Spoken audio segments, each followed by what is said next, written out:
kalian ke suatu tempat yang kalian sendiri tidak akan pernah tahu ada di mana.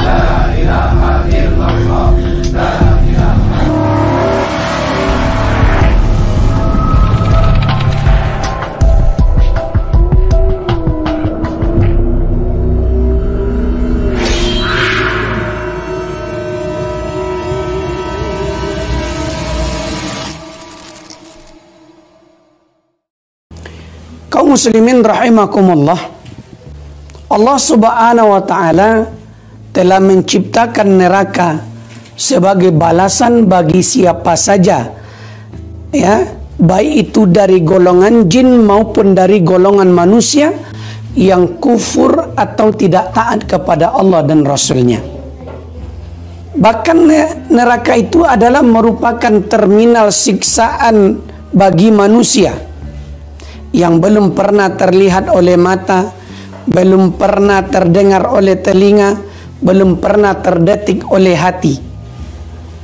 Bahkan neraka jahanam diancamkan oleh Allah subhanahu wa ta'ala kepada manusia, sebagaimana di dalam Al-Quran surat Al-Hijr ayat yang ke-43. A'udzu billahi minasyaitonir rajim. Wa inna jahannama la mau'iduhum ajma'in. Dan sesungguhnya jahanam itu benar-benar telah diancamkan kepada mereka, pengikut-pengikut setan semuanya. Kaum muslimin rahimakumullah, siksa neraka itu tidak memandang ya siapapun dia, dari manapun asalnya. Apakah ia orang berpangkat, apakah ia seorang pejabat, apakah dia orang kaya, apakah dia orang miskin, apakah dia seorang ulama, atau bahkan mungkin dia seorang yang dianggap tokoh di masyarakat, ataupun dia sebagai orang yang awam. Neraka itu tidak memandang siapapun yang akan dimasukkan ke dalamnya. Apalagi orang-orang yang kafir, orang-orang fasik, orang-orang munafik yang sudah jelas-jelas menantang Allah dan Rasulnya. Maka Allah mengatakan dalam surat Asy-Syu'ara ayat yang ke-91, A'udzu billahi minasyaitonir rajim. Wa burrizatil jahimu lil ghawin. Dan diperlihatkan dengan jelas neraka jahim itu kepada orang-orang yang sesat. Dalam ayat lain Allah subhanahu wa ta'ala juga menggambarkan tentang makanan dan minuman yang dimakan oleh penduduk neraka, sebagaimana diterangkan dalam Al-Quran surat As-Saffat ayat 63 sampai 69. A'udzu billahi minasyaitonir rajim. Inna ja'alnaha fitnatan lil-zalimin. Innaha syajaratun takhruju fi aslil jahim. Sesungguhnya kami menjadikan pohon zakum itu sebagai siksaan bagi orang-orang yang zalim. Jadi nanti di akhirat, di dalam neraka ada sebuah pohon namanya pohon zakum. Itu disediakan oleh Allah untuk orang-orang yang zalim. Ya, tal'uha ka'annahu ru'usus syayatin. Sesungguhnya dia adalah sebatang pohon yang keluar dari dasar neraka yang menyala-nyala, mayangnya seperti kepala setan, kata Allah. Fa innahum la'akiluna minha. Kemudian ya, sesungguhnya mereka benar-benar memakan sebagian dari buah pohon itu, kata Allah. Famali'una minhal butun summa inna lahum 'alaiha lasyauban min hamim. Maka mereka memenuhi perutnya dengan buah zakum itu.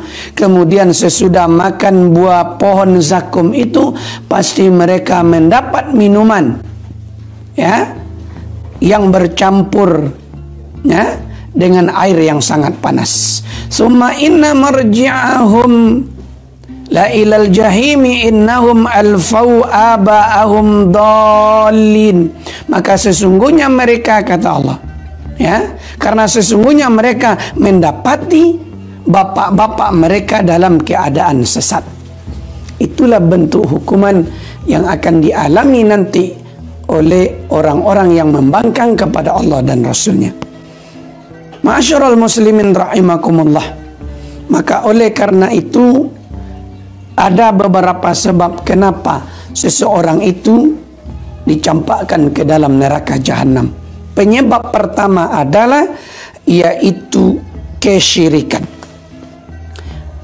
Orang-orang yang sesat, orang-orang musyrik, serta orang-orang yang zalim, ya, mereka menjadikan Allah sebagai tandingan, seakan-akan dia lebih pintar dan lebih hebat dari Allah Subhanahu wa taala.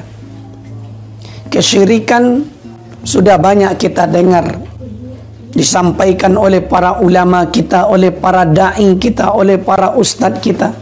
Apalagi kesyirikan masalah syirik masalah kuburan, ya, syirik dalam hal perdukunan dan lain sebagainya. Tapi sangat jarang di antara ulama, para dai, ustadz, buya, kiai yang menyampaikan persoalan syirik di dalam ketaatan. Apa itu syirik dalam ketaatan? Yaitu menjadikan hukum manusia lebih bagus dan lebih hebat dibandingkan daripada hukum Allah Subhanahu wa taala.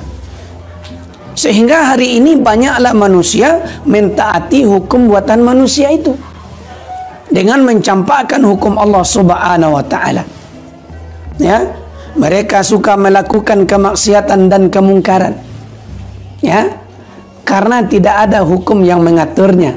Karena hukum syariat dicampakkan, tidak dipedulikan. Nah, akhirnya karena mereka melakukan itu, maka mereka pun dicampakkan ke dalam api neraka. Akhirnya apa yang terjadi? Karena dia taat dengan pemimpin yang menjadikan hukum buatan manusia sebagai sandaran hukum yang paling hebat, nanti di akhirat mereka akan menyesal. Mereka berdoa kepada Allah Subhanahu wa taala, menampakkan penyesalannya sebagaimana diterangkan oleh Allah di dalam Al-Quran surat Al-Ahzab, surat yang ke-33 ayat 66 sampai 68. Apa kata Allah? A'udzu billahi minasyaitonir rajim. Yauma tuqallabu wujuhuhum finnar. Pada hari ketika muka mereka dibolak-balik di dalam api neraka. Dibolak-balik mukanya, kata Allah. Karena saking marahnya Allah kepada orang-orang yang sudah ditetapkan oleh Allah menjadi penduduk neraka. Yaquluna ya laitana ata'na Allah wa ata'na ar-rasula. Sehingga mereka pun berkata, apa kata mereka? Kenapa kami dahulu tidak taat kepada Allah dan tidak taat kepada Rasulnya? Padahal dulu kami sudah diajak untuk beriman kepada Allah dan Rasulnya. Kenapa kami tidak mau? Kenapa kami justru taat dan tunduk kepada pemimpin-pemimpin kami pada hari ini? Wahai kaum muslimin, tolong dicamkan ayat ini supaya nanti kita jangan menyesal pada hari kiamat. Hari ini kita taat kepada pemimpin-pemimpin yang zalim, pemimpin yang menjadikan hukum buatan manusia sebagai tandingan dengan hukum Allah Subhanahu wa taala. Karena kita merasa hebat, merasa pintar, sehingga nanti kita akan menyesal dan bahkan kita berdoa kepada Allah Subhanahu wa taala.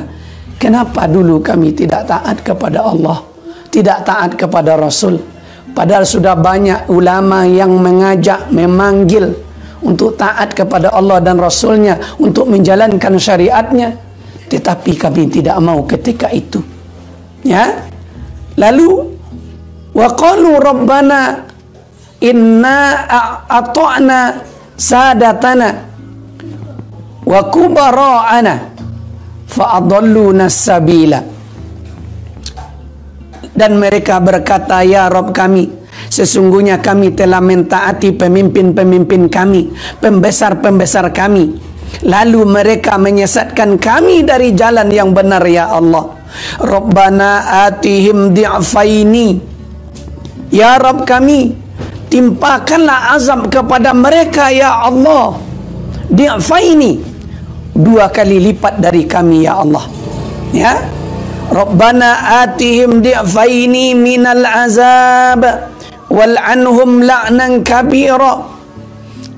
Ya Allah, timpakanlah azab kepada mereka, para pemimpin kami yang menyesatkan kami, 2 kali lipat dari kami ya Allah. Dan kutuklah mereka dengan kutukan yang sangat besar. Kaum muslimin rahimakumullah, nanti di akhirat rakyat akan mengutuk pemimpinnya. Nanti di akhirat yang membangga-banggakan pemimpinnya hari ini dia akan menyesal, ya. Dan dia bermohon kepada Allah supaya diberikan azab kepada mereka, pemimpin-pemimpin mereka itu 2 kali lipat daripada mereka. Dan bahkan mereka mengutuknya. Wahai saudaraku kaum muslimin dan kaum muslimat yang dirahmati Allah, sebelum hal itu terjadi, maka kami himbau kepada seluruh kaum muslimin dan kaum muslimat yang dirahmati Allah, jangan kita membangga-banggakan pemimpin kita yang zalim, pemimpin kita ya yang tidak berpihak kepada kebenaran. Jangan kita banggakan, nanti Anda akan menyesal.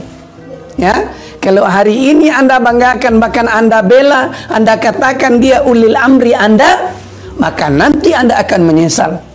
Ya, karena Anda akan berdoa kepada Allah supaya pemimpin hari ini yang zalim minta, bermohon kepada Allah supaya ditimpakan azab 2 kali lipat daripada mereka. Itulah yang pertama, kenapa seseorang itu dicampakkan ke dalam api neraka. Yang kedua, penyebab seseorang itu dicampakkan ke dalam api neraka adalah karena suka berbuat curang. Ya, sehingga di dalam Al-Quran ada nama surat, namanya surat Al-Mutaffifin, yakni orang-orang yang curang. Wailul lil mutaffifin allazina idza iktalu 'alan nasi yastawfun wa idza kaluhum aw wazanuhum yukhsirun. Celakalah orang yang berbuat curang. Kenapa? Ketika dia ya ingin menimbang untuk dirinya, dia ingin dilebihkan. Namun ketika dia menimbang untuk orang lain, dia curang, kata Allah Subhanahu wa taala. Ya, orang yang curang seperti ini nanti akan dicampakkan ke dalam api neraka. Ya, curang dalam hal ilmu juga akan seperti itu. Tidak berani menyampaikan kebenaran apa adanya. Yang benar itu adalah benar, yang salah adalah salah. Ya, yang hak itu adalah hak, yang batil adalah batil. Tidak berani dia menyampaikan kebenaran itu. Curang dari segi ilmu, curang dari segi memimpin, tidak jujur terhadap rakyatnya. Apa yang sesungguhnya yang terjadi hari ini tidak dia sampaikan. Ya, dia curang terhadap rakyatnya, tidak dia sampaikan apa adanya, sehingga rakyat bertanya-tanya. Sehingga terjadi keributan di bawah. Kenapa? Karena mereka tidak jujur di dalam hal memimpin. Dari Maqil bin Yasar al-Muzani radhiyallahu an, ia berkata, aku mendengar Rasulullah sallallahu alaihi wasallam bersabda, "Ma min 'abdin yastar'ihi Allahu ra'iyatan yamutu yawma yamutu wa huwa ghashun li ra'iyatihi illa harramallahu alaihi al-jannah." Tidaklah seorang hamba yang Allah berikan kepemimpinan atas orang lain, lalu ia mati dalam keadaan berbuat curang terhadap orang-orang yang dipimpinnya, melainkan Allah akan mengharamkan untuknya syurga. Kaum muslimin rahimakumullah, apapun kecurangan yang dilakukan oleh manusia, maka nanti Allah akan menuntutnya pada hari kiamat. Kalau dia tidak selesaikan pada hari ini kecurangan-kecurangan yang pernah ia lakukan, ya, apakah itu kecurangan dalam hal memimpin, apakah itu kecurangan dalam hal ilmu, apakah kecurangan atau tidak jujur dalam harta negara dia makan, dia korupsi, maka nanti dia akan menyesal ketika sudah terjadi hari kiamat, karena orang yang seperti itu akan dicampakkan semuanya ke dalam api neraka. Dan masih banyak lagi kecurangan-kecurangan yang terjadi di masyarakat. Ya, orang yang menipu bukanlah dari umat Nabi Muhammad sallallahu alaihi wasallam. Orang yang suka menipu, kata Nabi, bukan dari umat Muhammad sallallahu alaihi wasallam. Sebagaimana disampaikan oleh Nabi di dalam hadis sahih riwayat Muslim, "Man hamala alaina salaha falaysa minna." Barang siapa yang menyerang kami dengan senjata, maka dia bukan dari golongan kami. "Wa man ghasyana falaysa minna." Dan barang siapa yang berbuat curang, maka dia juga bukan termasuk golongan kami. Begitu kata Nabi sallallahu alaihi wasallam. Penyebab yang ketiga adalah seseorang dicampakkan ke dalam api neraka itu adalah karena tidak mendirikan solat dan tidak peduli terhadap orang-orang miskin yang berada di sekitarnya. Ya, padahal kita sudah tahu solat itu hukumnya wajib. Ya, kalau kita tidak kerjakan maka kita akan mendapat dosa besar. Sehingga nanti orang yang tidak mau mendirikan solat, dia akan jujur di hadapan Allah Subhanahu wa taala.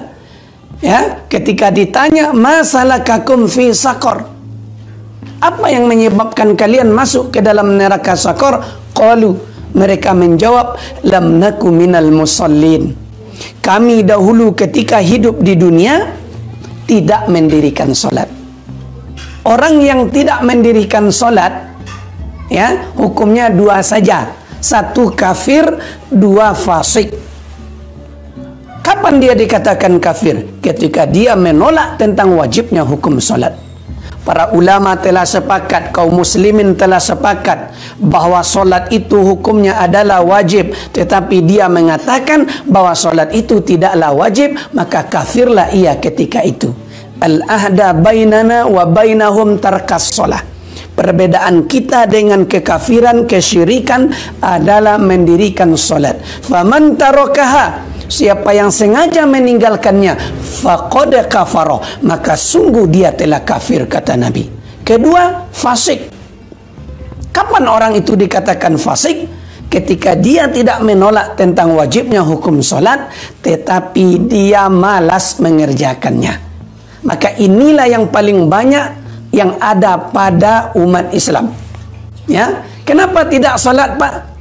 Malas, ya. Belum dapat hidayah, belum datang hidayah kepada saya. Itu jawabannya. Maka orang yang seperti ini dikatakan fasik, yang tidak mau tunduk dan patuh terhadap aturan Allah dan Rasulnya. Ya. Lalu apa lagi? Walam nakut nut'imul miskin. Lalu kami juga tidak peduli terhadap fakir dan miskin, tidak mau memberi makan fakir dan miskin, apalagi hari ini. Ya, dengan adanya virus corona ini, berapa banyak saudara-saudara kita yang terdampak oleh virus corona ini. Ya, sehingga ada di antara mereka yang tidak bisa bekerja. Ya, ada di antara mereka yang tidak mendapatkan penghasilan. Sementara biaya hidup bertambah besar. Ya, lalu kalau kita tidak peduli, lalu siapa lagi yang akan peduli? La yu'minu ahadukum hatta yuhibbu li akhi ma yuhibbu li nafsih. Tidak sempurna iman salah seorang di antara kamu sebelum dia mencintai saudaranya sebagaimana dia mencintai dirinya sendiri. Jadi kalau ada di antara saudara kita hari ini tidak makan, maka tugas kita lah membantunya, menolongnya, ya, tanpa harus diminta terlebih dahulu. Karena orang miskin itu dia juga tidak ingin meminta-minta, wahai kaum muslimin. Maka yang dituntut itu adalah pengertian kita sebagai orang-orang yang beriman. Inilah di antaranya kaum muslimin yang dirahmati Allah, yang menyebabkan seseorang dicampakkan ke dalam api neraka. Ya, yang pertama tadi adalah, ya, yaitu orang yang melakukan kesyirikan. Yang kedua adalah orang yang suka berbuat curang. Yang ketiga adalah orang yang tidak mau mendirikan sholat dan juga tidak peduli atau tidak mau memberi makan orang yang miskin. Wallahu a'lam bisawab. Mudah-mudahan tausiah kita sore hari ini ada manfaatnya. Terima kasih atas segala perhatian. Mohon maaf atas segala kekurangan. Subhanakallahumma wa bihamdika asyhadu an la ilaha illa anta astaghfiruka wa atubu ilaik. Assalamualaikum warahmatullahi wabarakatuh.